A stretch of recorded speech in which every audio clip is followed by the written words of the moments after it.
Okay, second to last Ice Age film, guys. Fingers crossed.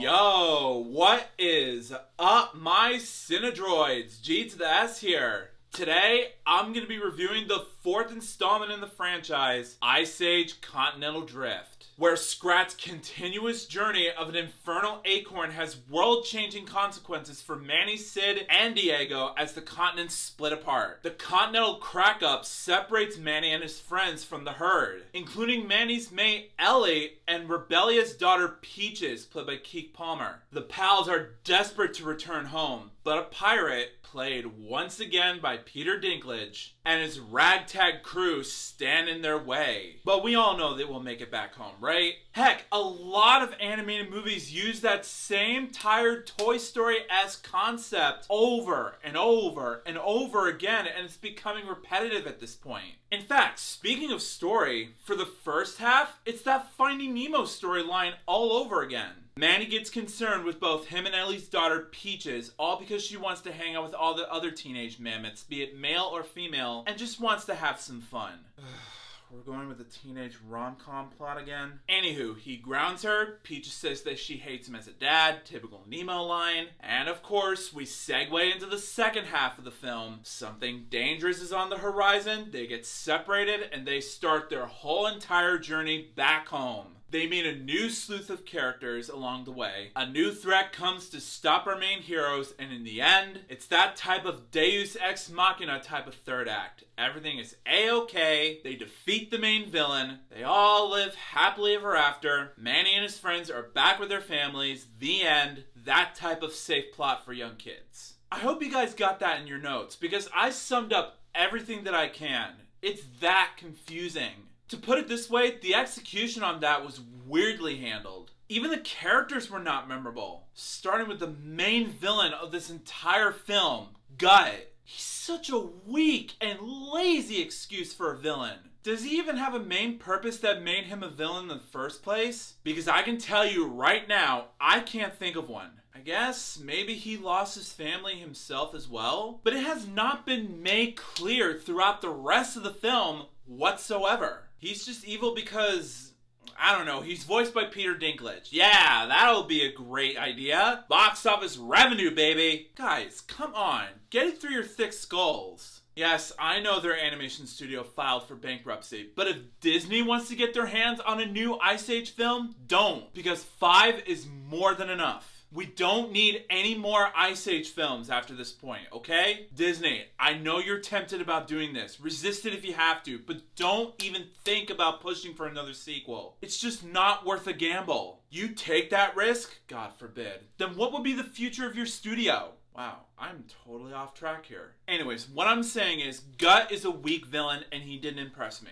Moving on. The other character I want to touch on is She-Ra, the female saber-toothed tiger, oddly played by Jennifer Lopez. She's also not that memorable. There's also this weird, out-of-nowhere romantic chemistry between both her and Diego, but again, I never felt a spark between them. If they would just develop her just a smidge better, or better yet, if she was removed altogether, the film will be no different whatsoever. But nope, they gotta have a love interest for Diego to fall in love with. Oh, kids will love that. But again, why bother? Speaking of voice talent, the direction coaching from both Mike Thurmier and Steve Martino, I don't know, it's a mixed bag. Half of the voice actors did somewhat of a good job. The other half did phone in their lines a little bit. So, it could have been better. When it comes to directing scenes that are very dramatic and emotional, it almost feels like they want to be Pixar or DreamWorks, but they don't have the heavy impact that I want.